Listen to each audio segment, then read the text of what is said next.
The man was so rich that a 3,000 square meter house could not hold the money he earned. Hundreds of pounds of gold were stored in his wardrobe and dozens of suitcases were filled with banknotes. The wife wanted to find a pair of shoes to go out with, but opened the shoebox and there was money inside. The man had no choice but to bury the money in the yard, making a random dig and unearthing the money he had buried last time. The man was so angry that he carried 2 more bags of money to the warehouse and just opened the door, and the money he transferred out almost didn't kill him. He had no choice but to deposit the money in the bank, $30 million in this one and $60 million in that one. The bank emptied the vault directly for the man's convenience and gave it to him alone. As word spread, a dozen banks opened up in this town of just over 2,000 people, dedicated to men. In order to keep the banks from suspecting him, he simply opened 20 purse companies, laundered his money and, having no one to manage them, made the uncle who swept the roads the chairman. With a monthly salary of $300,000 US, you'll want to know how on earth he makes so much money. 6 months ago, Barry was a captain for TWA. Not only was he well paid and had a winning benefits package, he was also married to a popular model and was looking to make some extra money,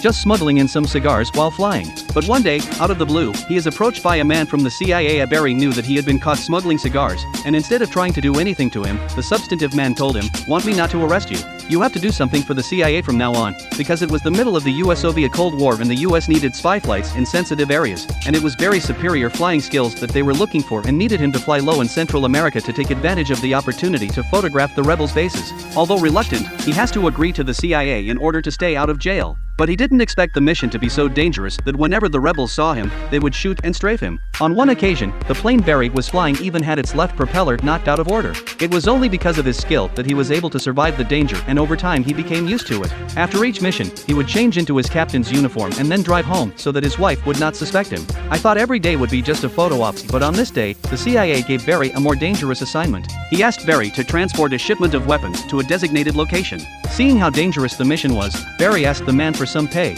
which the man said he didn't have. "But the airfield and the warehouse are all yours, so you can do whatever you want." Barry thought to himself, "What good am I if I'm a broken airport?" But what happened next quickly made him $10 billion richer. Because he was flying internationally every day, he was targeted by a Colombian drug cartel who wanted Barry to help deliver cargo to the US. Of course the job wasn't for nothing, and he was paid $2,000 per kilo, which meant he could make $800,000 for each trip, 400 kilos at a time. Barry thought, "I'm not getting paid to work for the CIA anyway, so I might as well make some extra money for myself," so I agreed to do it. But that much money wasn't earned for nothing. Barry's flying skills had to be put to the test, as the runway was too short here in the jungle. The group had looked for pilots before and they had all crashed into trees, and Barry didn't let them down. With his excellent flying skills, he took off smoothly, brushing against the branches. Following the route given by the traffickers, Barry managed to avoid the surveillance of the law enforcement officers and dropped the cargo at the designated location. Who knew that nothing would happen during the delivery, but something would happen when it came to dividing the money. As soon as he got the money, the local armed forces surrounded them and then took Barry to a Colombian prison with all his teeth knocked out.